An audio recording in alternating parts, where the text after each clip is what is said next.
संगत जी, आपका हमारे चैनल में स्वागत है।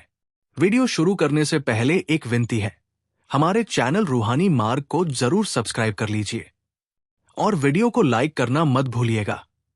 कमेंट में राधा स्वामी जी जरूर लिख दीजिए और अपने शहर का नाम जरूर लिखें।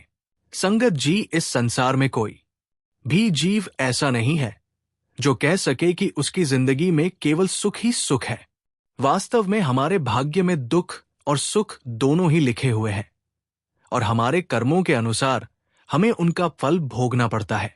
अच्छे कर्मों का सुख मिलता है और बुरे कर्मों का हिसाब दर्द सहकर चुकाना पड़ता है। बहुत से लोग इस माया के नाटक में उलझकर सिर्फ भोग में व्यस्त है, खाना पीना कमाना, बच्चों की चिंता, क्योंकि उन्हें अभी ये एहसास नहीं हुआ कि मनुष्य जीवन क्यों मिला है। वही कुछ साधक जिन्होंने दुनिया की सच्चाई को समझा, वे जानते हैं कि ये संसार केवल दुखों और परेशानियों का घर है। अप्रिय अनुभव, पारिवारिक समस्याएं, धन की चिंता और शरीर के कष्ट। ऐसे में उनके मन में जागता है कि हमें परमात्मा की भक्ति करनी चाहिए, अपने सच्चे धाम को प्राप्त करना चाहिए। पर सवाल ये उठता है कि क्या हम इसे केवल शब्दों में कहते हैं या दिल से महसूस करते हैं? क्योंकि जब एक पूर्ण सद्गुरु नाम का रहस्य बताते हैं और मुक्ति का मार्ग दिखाते हैं, तो ये कोई छोटी बात नहीं है। हमें ये अनुभव भी होता है कि हमें मालिक के माध्यम से इस मार्ग पर लाया गया है, पर फिर भी हम अपने लक्ष्य से भटक जाते हैं। भक्ति करना चाहते हैं पर बहाने बनाते हैं और साधना में पूरी तरह जुट नहीं पाते। हम अक्सर सोचते हैं, भजन सुमिरन करना इतना कठिन क्यों लगता है? ये विशेषकर उनके लिए है जिनका भजन सुमिरन नहीं बन पाता और जिनके आध्यात्मिक प्रयास सफल नहीं दिखते। संत कबीर साहिब ने कहा, साधु सहज समाधि भली। ये कथन हमारे लिए कभी कभी अजीब लगता है, क्योंकि हमारी दृष्टि से समाधि सहजता से घटती नहीं। फिर भी संत कबीर ये क्यों कहते हैं कि समाधि में चले जाना बिल्कुल सहज और सरल है, जैसा कि आप अपने जीवन में अनुभव करते हैं। भजन सुमिरन करते समय अक्सर असहजता होती है, टांगों में दर्द, पैर शून्य होना, सही तरीके से बैठ ना पाना, मन की व्याकुलता और अनियंत्रित विचार हमारी साधना में बाधा डालते हैं और ध्यान की गहराइयों में उतरना कठिन हो जाता है। संत कबीर हमारी स्थिति को समझते हैं। उन्होंने हमारी सीमाओं, असहजताओं और मानसिक बाधाओं को देखकर ये सरल सत्य बताया। सहज समाधि भली। उनके शब्द ये संदेश देते हैं कि भले ही साधना कठिन प्रतीत हो, सही दृष्टि, सतत अभ्यास और गुरु की कृपा से भजन सुमिरन करना बिल्कुल सहज और सुलभ हो सकता है। जब हम ये समझकर प्रेम और श्रद्धा के साथ साधना करते हैं तो हमारे मन में अड़चनें कम होती हैं और आत्मा धीरे धीरे अपने वास्तविक स्वरूप की ओर बढ़ती है। संगत जी, इस पूरी वीडियो में हम विस्तार से जानेंगे कि कैसे हम ध्यान की गहराइयों में उतर सकते हैं, अपने मन की बाधाओं को समझ सकते हैं और जिनका भजन सुमिरन नहीं बनता उनके लिए इसे संभव कैसे बनाया जा सकता है। हम समझेंगे कि साधना को सहज और फलदायी बनाने के उपाय क्या है। संगत जी, आगे बढ़ने से पहले आपसे एक छोटी सी विनती है, जल्दी से हमारे चैनल को सब्सक्राइब जरूर करें ताकि ऐसे ही आध्यात्मिक ज्ञान आप तक निरंतर पहुंचता रहे। संगत जी, संत कबीर कहते हैं, साधु सहज समाधि भली। पर हमारे मन में अक्सर यही ख्याल बैठ जाता है कि समाधि कोई बड़ी कठिन बात है। केवल कठिन ही नहीं बल्कि असंभव। ये विचार हमने खुद अपने मन में पैदा कर लिया है। कोई ज्ञानी या सद्गुरु नहीं कहता कि समाधि कठिन है, ये हमारी ही तरकीब है। हम जो काम करना नहीं चाहते उसे हम असंभव और कठिन बता देते हैं। जब हम किसी चीज को कठिन कहते हैं तो इसका अर्थ ये होता है कि हम उससे बचना चाहते हैं। जैसे हम कहते हैं, ये होने वाला नहीं है, ये मेरे बस की बात नहीं है, ये बहुत मुश्किल है। हम मोक्ष, निर्वाण, आनंद और सचखंड की प्राप्ति को भी इसी दृष्टि से देखते हैं। जब सांसारिक सुख और सफलता हमारे जीवन में नहीं मिलती तो हम सोचते हैं, परम आनंद कैसे मिलेगा। हमारे मन में ये धारणा बन जाती है कि ये असंभव है। हमारी सोच ऐसी बन जाती है कि जैसे सांसारिक धन और तरक्की ही नहीं मिल रही, वैसे ही परमधाम की प्राप्ति और भक्ति में भी हमारी कोई उपलब्धि नहीं होगी। छोटी छोटी साधनाएं नहीं हो रही, द्वार नहीं खुल रहा, चाबी नहीं लग रही, तो विराट का द्वार कैसे खुलेगा? कठिन है, असंभव है। इसी कारण हम भजन सुमिरन की बैठकें स्थगित कर देते हैं और अपनी साधना को टालते रहते हैं। है ना संगत जी? आप पूरी तरह सहमत होंगे इस बात से। इसलिए ध्यान देने वाली बात यह है कि जब हम किसी चीज को कठिन या मुश्किल कह देते हैं, तो वास्तव में हमारे प्रयोजन क्या है? क्या यह वस्तुतः कठिन है या हम उससे बचना चाहते हैं? या फिर कहते हैं अभी मेरा समय नहीं आया, अभी मुझे इसे करना नहीं है। यही वो मनोवैज्ञानिक बाधा है जो साधना और भजन सुमिरन में हमारे मार्ग को अवरुद्ध करती है। संत कबीर हमें यही सिखा रहे हैं कि समाधि सहज है और केवल हमारी गलत सोच, आलस्य और बचने की प्रवृत्ति ही उसे कठिन और असंभव बना देती है। जब हम अपने मन की इस व्याकुलता को समझेंगे, तभी हम भजन सुमिरन में सहजता और गहराई से उतर पाएंगे। संगत जी, आप अच्छी तरह जानते हैं कि लोग कहते हैं शांति चाहिए, और जब मन अशांत होता है तो सत्संग में समझाया जाता है थोड़ा ध्यान करो, भजन सुमिरन करो, भीतर डूबो। यही वही मार्ग है जो शांति की ओर ले जाता है। पर सच ये है कि लोग कहते हैं समय नहीं है। संगत जी, ध्यान की ओर समय नहीं है, पर अशांति के लिए समय हमेशा है। शांति मुफ्त में नहीं मिलती, जैसे कोई प्रसाद दे दे। हाँ, अशांति तो हर जगह मुफ्त में उपलब्ध है। आप घर से बाहर निकलिए, मोबाइल उठाइए, यूट्यूब खोलिए, फेसबुक देखिए, पूरी दुनिया की अशांति एकदम मुफ्त में आपके पास आ जाएगी। शांति कोई लड्डू नहीं है जो मिलते ही मिल जाए, लेकिन अशांति हर कोने में आपको मिलती है। संगत जी, यही लोग समय की शिकायत करते हैं। वही सिनेमाघरों में लाइन में खड़े हैं, होटल में समय बिताते हैं, ताश खेलते हैं, मोबाइल पर इंस्टाग्राम और यूट्यूब में घंटों गवाते हैं, टीवी सीरियल्स देखते हैं, अखबार बार बार पढ़ते हैं, ईमेल और व्हाट्सएप चेक करते हैं। और जब उनसे पूछा जाता है ध्यान क्यों नहीं करते, तो वही अचानक कहते हैं समय नहीं है। संगत जी, ये समझ लीजिए, समय सबके पास बराबर है। 24 घंटे किसी के पास ज्यादा नहीं, किसी के पास कम नहीं। अगर बुद्ध ने 24 घंटे में ज्ञान पाया, बाबा जी ने पाया, तो आप भी पा सकते हैं। कोई 25वां घंटा नहीं मिलेगा। 8 घंटे सोते हैं, 8 घंटे दफ्तर में, 4 घंटे भोजन, स्नान आदि में, और बचते हैं केवल 4 घंटे। वही 4 घंटे अगर आप भजन सुमिरन के लिए लगाएं तो आपकी शांति निश्चित है। परंतु संगत जी, लोग कहते हैं परमात्मा कठिन है, भजन सुमिरन मुश्किल है, जन्मों जन्मों का पाप कटने के बाद ही परमात्मा मिलेगा। ये सब केवल हमारी खुद की कहानियां हैं। संगत जी, सोचिए, अतीत अनंत है। हम जन्मों जन्मों से पाप कर रहे हैं। कब तक इंतजार करेंगे? इसी बीच भी कर्म होते रहेंगे। शांति पाने के लिए बहाने छोड़ दीजिए, समय का बहाना छोड़ दीजिए। 1 घंटा भी पर्याप्त है। 1 घंटा भजन सुमिरन में परमात्मा की खोज में अपनी आत्मा की शांति के लिए निकालिए। यही असली जिम्मेदारी है, यही रास्ता है शांति और परमात्मा की प्राप्ति का। संगत जी, समझ लीजिए, शांति मुफ्त नहीं मिलती, पर इसे पाने का अवसर आपके हाथ में है। बस एक निर्णय की देर है, बस 1 घंटे की साधना की आवश्यकता है, और वही 1 घंटे आपके जीवन को बदल देगा, मन को शांत करेगा और परमात्मा का अनुभव दिलाएगा। संगत जी, वास्तविक अवस्था बिल्कुल दूसरी है। जैसे अंधेरे में एक दिया जलता है और हजारों साल का अंधेरा क्षण भर में मिट जाता है, वैसे ही हजारों जन्मों के पाप कर्म ध्यान के दिए की रोशनी में क्षण भर में नष्ट हो जाते हैं। क्योंकि हमने जो पाप किए हैं वे बेहोशी में किए गए हैं, उनका हम पर कोई वास्तविक दायित्व नहीं है। बेहोशी में किए गए कर्म, जैसे शराब के नशे में किए गए कृत्य, चाहे अदालत भी उन पर मुकदमा चलाए, कोई न्यायाधीश हमें दंडित नहीं कर सकता। इसी तरह हमने जन्मों में जो भी किया वह या तो बच्चों की तरह निष्कलंक अवचेतन में किया, या नशे, अज्ञान, पागलपन, नींद और भ्रम में किया। अतीत का ये सब माया के समान है। वो सपने के बराबर है। जैसे रात में सपना देखते हैं, उसकी कोई वास्तविकता नहीं होती।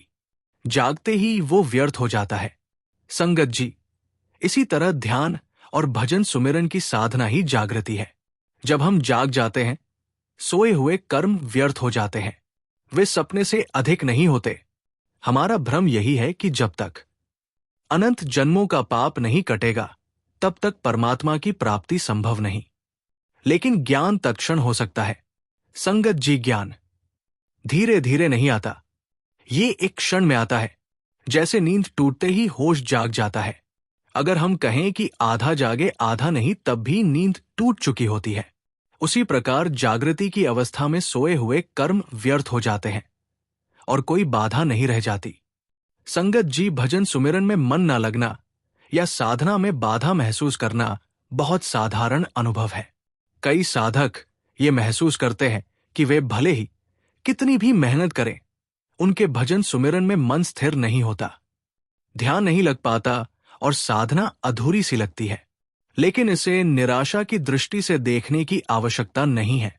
ऐसे साधकों के लिए 7 अत्यंत प्रभावशाली उपाय हैं, जिन्हें यदि नियमित रूप से अपनाया जाए तो भजन सुमिरन में मन लगने लगता है।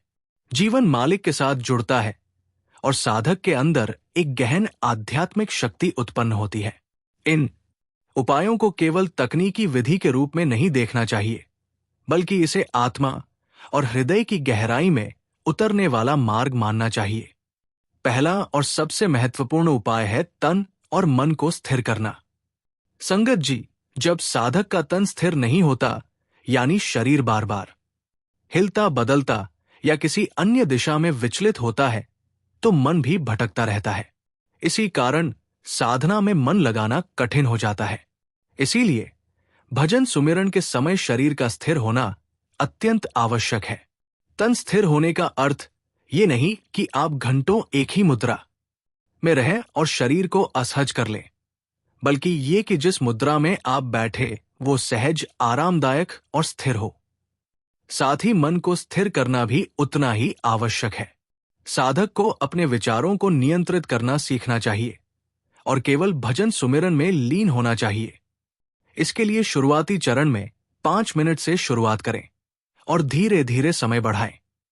जब तन और मन स्थिर हो जाते हैं, तो भजन सुमिरन में आत्मा स्वतः ही जुड़ने लगती है और साधक को अनुभव होने लगता है कि वो मालिक के साथ संवाद कर रहा है।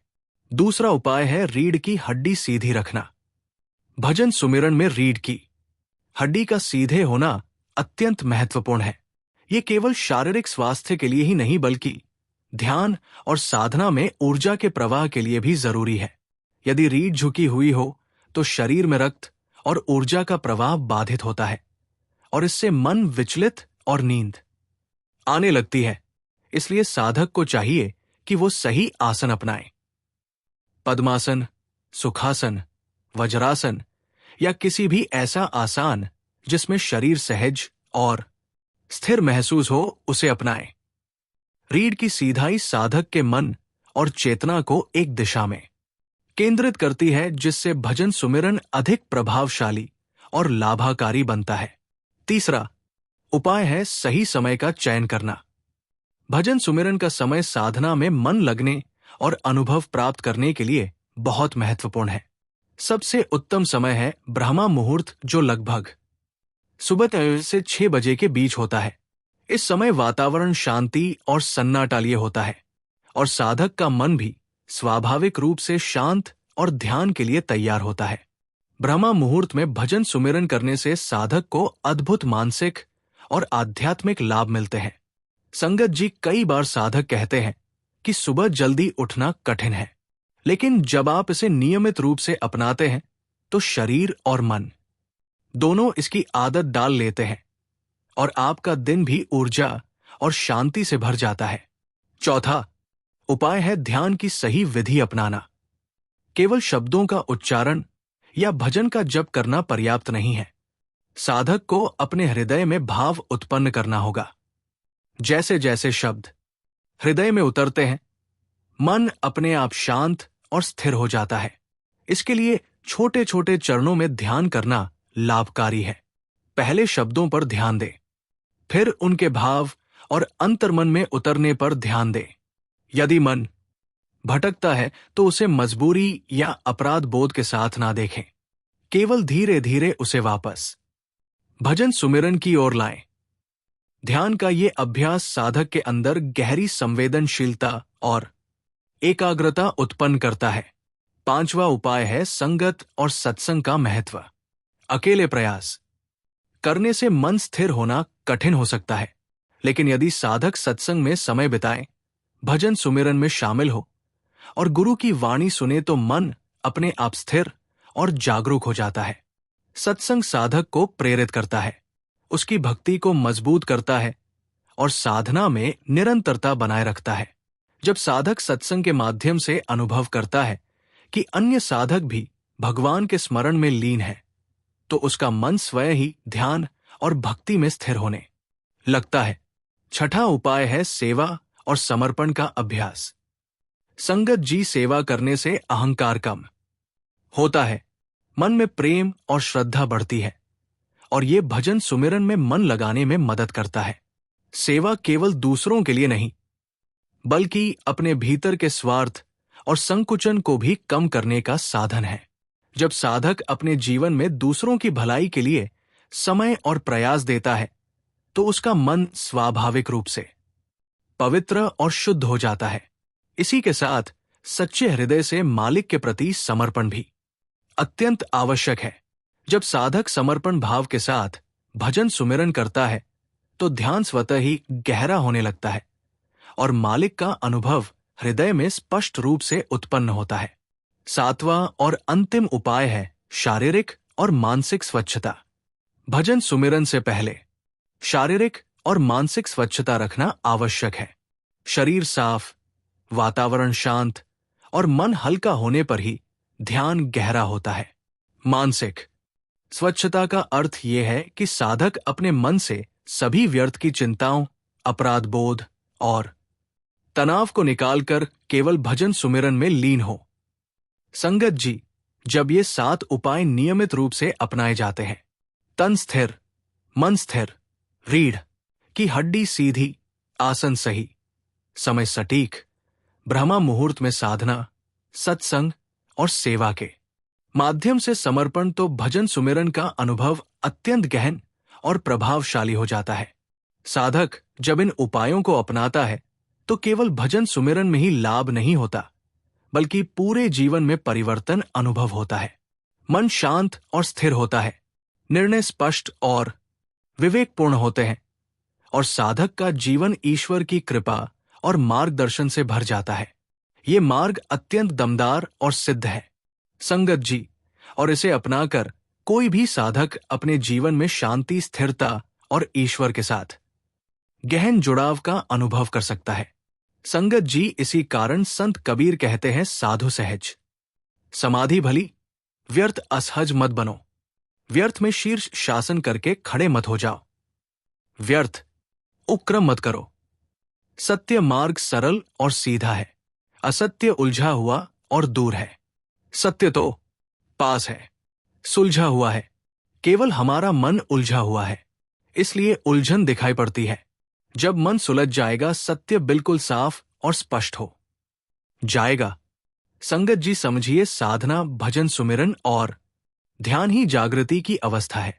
सोए हुए कर्म व्यर्थ है, पाप बाधा नहीं डाल सकता।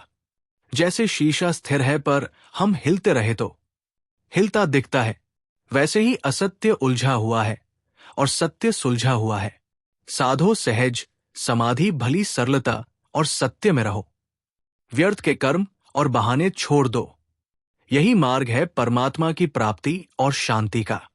तो संत कबीर कहते हैं, साधो सहज समाधि भली।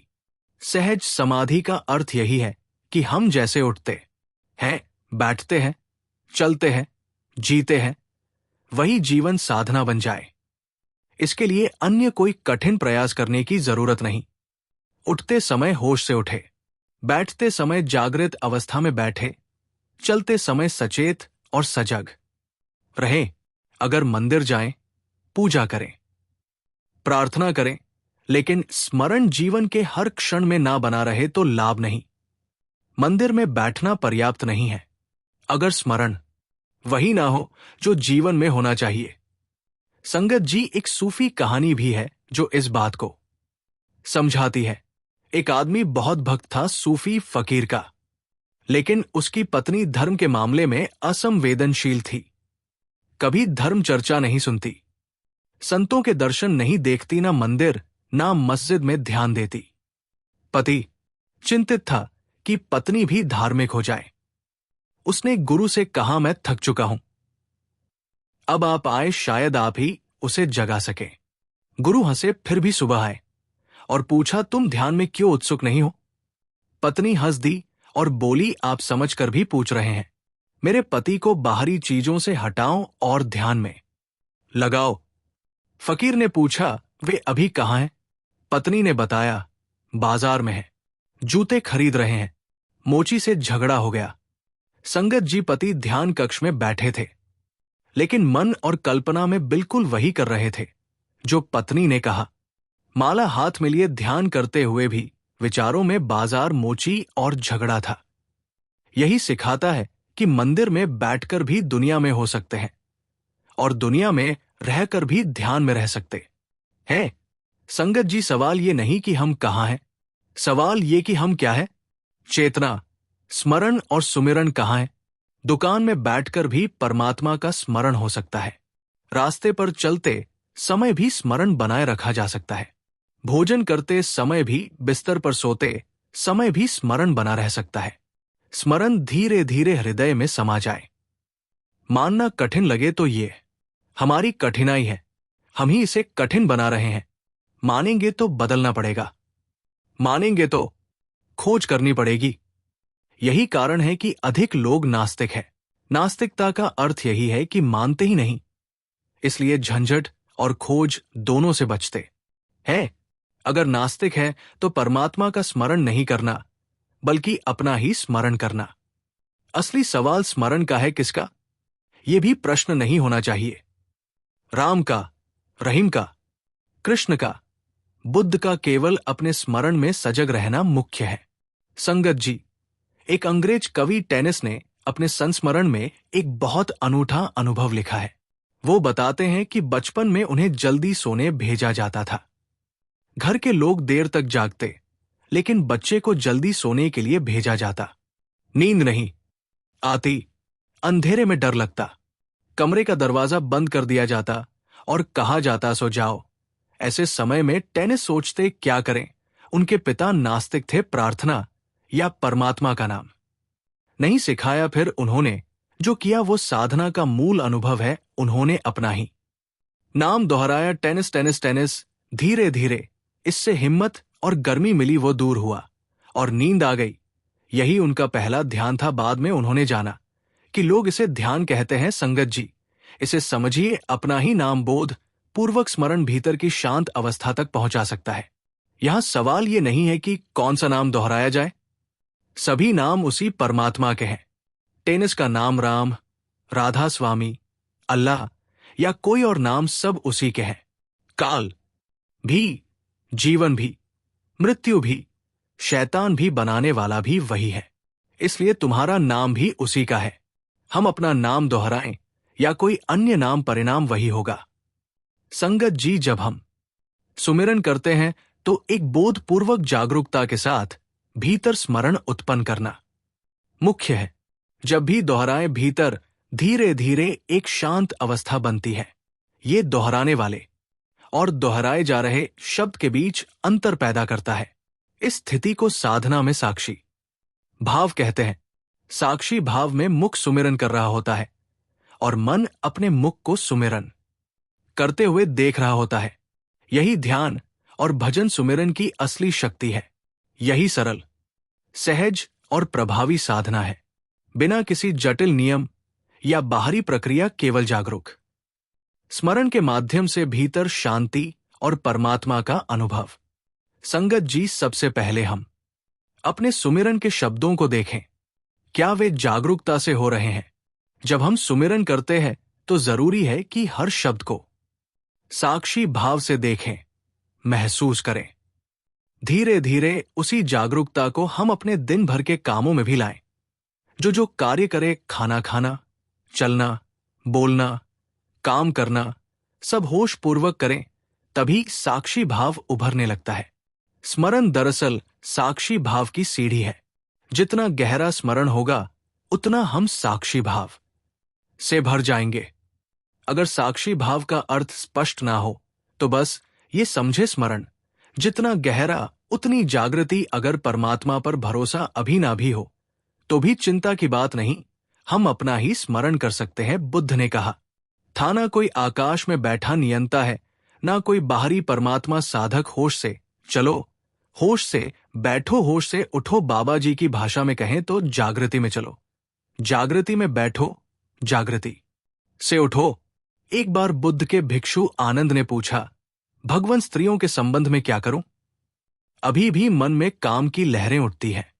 बुद्ध ने कहा, यदि स्त्री मिल जाए तो बचकर चलना, अगर बचना संभव ना हो तो आंखें झुकाकर निकल जाना। आनंद ने फिर पूछा, अगर ऐसी स्थिति आ जाए कि झुकाना भी संभव ना हो और स्पर्श करना पड़े? बुद्ध ने कहा, फिर भी होश रखना, जो करो पूरा जागरूक रहकर करो। संगत जी, बुद्ध का मूल संदेश यही था।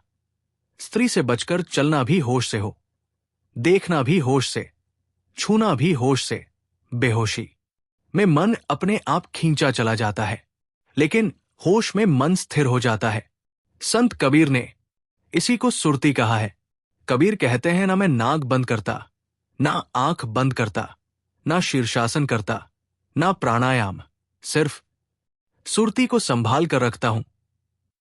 सुरती का दिया भीतर जले, यही काफी है।